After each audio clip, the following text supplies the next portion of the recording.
मोदी ने कहा जंगल राज में लूटपाट और बेरोजगारी फैली। प्रधानमंत्री नरेंद्र मोदी कहते हैं जंगल राज के दौरान कार डीलरशिप और वाहन शोरूम भी बंद करने पड़े थे, इसलिए नहीं कि वहां कोई व्यावसायिक संभावना नहीं थी, बल्कि इसलिए कि राजद नेता अपने गिरोह के साथ मिलकर शोरूम लूटते थे, वाहन चुराते थे और मालिकों को आतंकित करते थे। राजद और कांग्रेस के कुकृत्यों के कारण लाखों युवा बेरोजगार हो गए और आजीविका की तलाश में पलायन करने को मजबूर हो गए। जब हम जंगल राज के उन दिनों को याद करते हैं तो हमें एहसास होता है कि स्थिति वास्तव में कितनी खतरनाक थी। इन साथियों, जंगल राज में ये काम संभव ही नहीं था। जंगल राज में तो गाड़ियों की दुकानें, गाड़ियों के शोरूम भी बंद हो गए थे। और ये बंद इसलिए हुए, इसलिए नहीं कि बिक्री नहीं, संभावना नहीं थी, लेकिन ये इसलिए बंद हो गए क्योंकि आरजेडी के नेता अपने टोलियां लेकर के अपने साथियों को लेकर के शोरूम लूटवा लेते थे, गाड़ियां लूट जाते थे।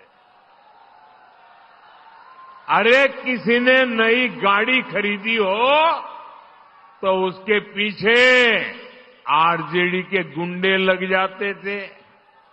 बताइए, ऐसे जंगल राज में क्या कोई अपनी पूंजी लगाता, कोई अपना शोरूम बनाता, कोई अपनी दुकान लगाता? क्या कोई नहीं लगाता। आरजेडी कांग्रेस के ऐसे ही कुकर्मों ने लाखों नौजवानों को बेरोजगार कर दिया, पलायन करने के लिए मजबूर कर दिया।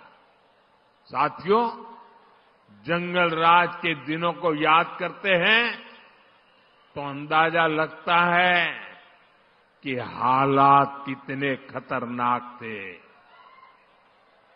यहां आप मुजफ्फरपुर के लोग आरजेडी सरकार में हुए गोलू अपहरण कांड कभी नहीं भूल सकते।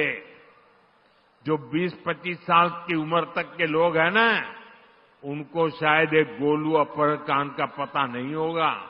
जो पुराने लोग हैं, जरा उनको बताना क्या हुआ था। इसी शहर में साल 2001 में स्कूल जाते हुए एक छोटे से बच्चों को, एक बालक को अपराधियों ने दिन दहाड़े किडनैप कर लिया था और बदले में ढेर सारे रुपये मांगे थे।